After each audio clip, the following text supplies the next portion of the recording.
La parole est à Jacques Moignard du groupe RRDP pour 10 minutes.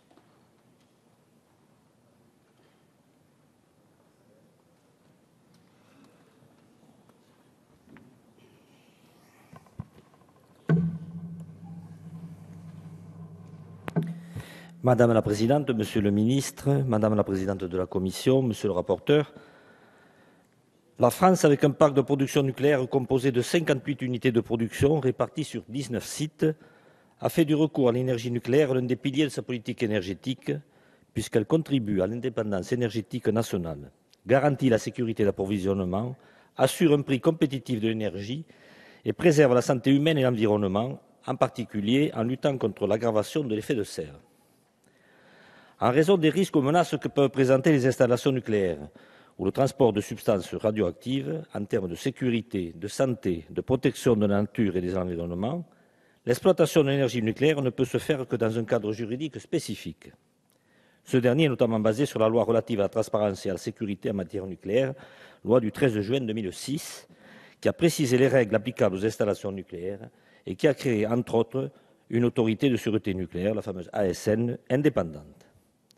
Cette dernière a des missions importantes puisque chargée de contrôler les activités nucléaires civiles en France et d'assurer au nom de l'État le contrôle de la sécurité nucléaire et de la radioprotection pour protéger les employés, le public et l'environnement des risques liés aux activités nucléaires. Elle contribue aussi à l'information des citoyens. Dans ce cadre, les installations nucléaires de base sont soumises à un régime strict d'autorisation et de contrôle. C'est alors que plusieurs niveaux de protection sont établis pour assurer la sûreté des sites. Le premier niveau l'est par un peloton spécialisé de protection de la gendarmerie, sous le sigle PSPG, basé dans chaque site nucléaire. Ces unités, créées en 2009 pour tenir compte de la menace terroriste après les attentats du 11 septembre 2001, sont formées par le GIGN et sont chargées de lutter contre les intrusions et les actes de malveillance et d'assurer une surveillance des centrales et de leurs abords. Chaque centrale compte, selon l'importance du site, de 40 à 60 gendarmes, tous volontaires, qui patrouillent 24 heures sur 24 et qui doivent pouvoir intervenir dans les plus brefs délais. Formés aux risques toxiques et nucléaires, les PSPG sont basés à l'intérieur des implantations nucléaires et dotés d'importants moyens matériels. En cas de problème, ils coordonnent l'ensemble du dispositif, comme le bouclage de la zone autour de la centrale. Le deuxième niveau de protection est, si nécessaire, l'intervention d'un groupement de gendarmerie du département du site, permet alors d'apporter son appui. En dernier ressort, une équipe d'alerte du GIGN peut se déployer sur un site attaqué. Elle est capable d'intervenir en moins de 2 heures avec un hélicoptère positionné. Le dispositif de protection des centrales est par ailleurs important, puisque tous les sites nucléaires sont équipés d'un système de vidéosurveillance en continu et protégés par plusieurs périmètres de sécurité. Le premier périmètre est une clôture électrifiée, équipée d'un système d'alarme qui se met en action en cas d'intrusion. En cas de franchissement de ce premier périmètre, le site est alors bunkerisé, blocage des accès aux salles de commande et aux bâtiments réacteurs.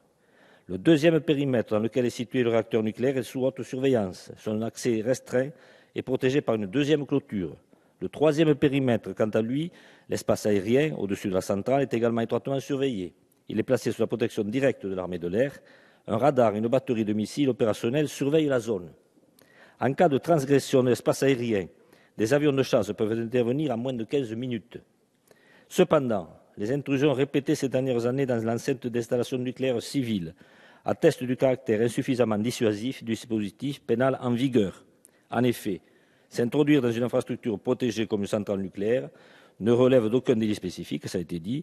Les auteurs sont donc simplement poursuivis du chef de violation de domicile, ce qui n'est ni adapté ni dissuasif compte tenu de l'importance de ces installations et au regard du contexte sécuritaire actuel. Ça a été dit par mes collègues. La création d'un délit spécifique s'avère donc indispensable. Tel est le premier dispositif de la présente proposition de loi. En effet, le texte prévoit à minima des peines s'établissant au maximum à 1 an d'emprisonnement et de 15 000 € d'amende, mais aussi des peines plus sévères en cas de circonstances aggravantes, à savoir 3 ans de prison et 45 000 € d'amende lorsque l'infraction est commise en réunion, lorsque son auteur prend indûment la qualité d'une personne dépositaire de l'autorité publique ou chargée d'une mission de service public, ou lorsqu'elle est précédée, accompagnée ou suivie d'un acte de destruction, dégradation ou détérioration. Également, 5 ans d'emprisonnement et 75 000 € d'amende lorsque sont constatées 2 de ces 3 circonstances aggravantes, et 7 ans d'emprisonnement et 100 000 € d'amende lorsque l'infraction est commise en bande organisée ou lorsqu'elle est commise avec l'usage ou la menace d'une arme. Enfin, des peines complémentaires sont prévues. D'abord, envers les personnes physiques, par exemple avec l'interdiction de détenir ou de porter pour une durée de 5 ans une arme soumise à autorisation, ou encore par la confiscation de la chose qui a servi ou était destinée à commettre l'infraction.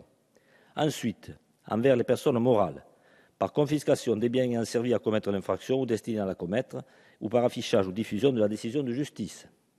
Ensuite de ces instructions physiques, on constate l'incursion de plus en plus fréquente de drones sur les sites nucléaires. En français, un drone est un aéronef télépiloté. Alors que les survols de centrales sont interdits dans un périmètre de 5 km et de 1000 mètres d'altitude et sont passibles d'1 an d'emprisonnement et de 75 000 € d'amende, sur 19 centrales nucléaires, 15 ont fait l'objet jusqu'à ces derniers mois. Certes, la menace directe serait visiblement faible, puisqu'en octobre dernier, le ministre de l'Intérieur a assuré que ces survols ne représentaient, je cite, « aucun danger pour la sécurité des installations survolées », propos qui ont conforté par la suite le secrétariat général à la Défense et à la Sécurité nationale, qui dépend du Premier ministre et qui est chargé de la sécurité des centrales. Ces drones donc, même transportant des explosifs, ne pourraient pas infliger de graves dégâts à une centrale nucléaire vu leur petite taille, leur faible poids et le fait qu'ils ne peuvent pas porter de grosses charges, l'enceinte de béton du bâtiment réacteur étant censée résister au crash de petits avions. Cependant, l'existence d'une menace indirecte, à savoir la possibilité d'un repérage des équipements des centrales en vue d'un acte terroriste, ne peut être écartée. C'est une des raisons pour laquelle, dans le dispositif de ce texte de loi, il est fixé qu'avant le 30 septembre 2015, le gouvernement remettra au Parlement un rapport évaluant les risques et menaces que constituent les survols illégaux d'aéronefs télépilotés. Ce rapport présentera également des solutions techniques et capacitaires envisageables afin d'améliorer la détection et la neutralisation de ces appareils, ainsi que les adaptations juridiques nécessaires afin de réprimer de telles infractions. Par conséquent, le groupe radical, républicain, démocrate et progressiste soutient cette proposition de loi qui, par l'instauration d'un régime pénal spécifique pour toute intrusion physique et une évaluation des risques par la présence de drones, participera au renforcement de la protection des installations civiles abritant des matières nucléaires. Je vous remercie. Merci.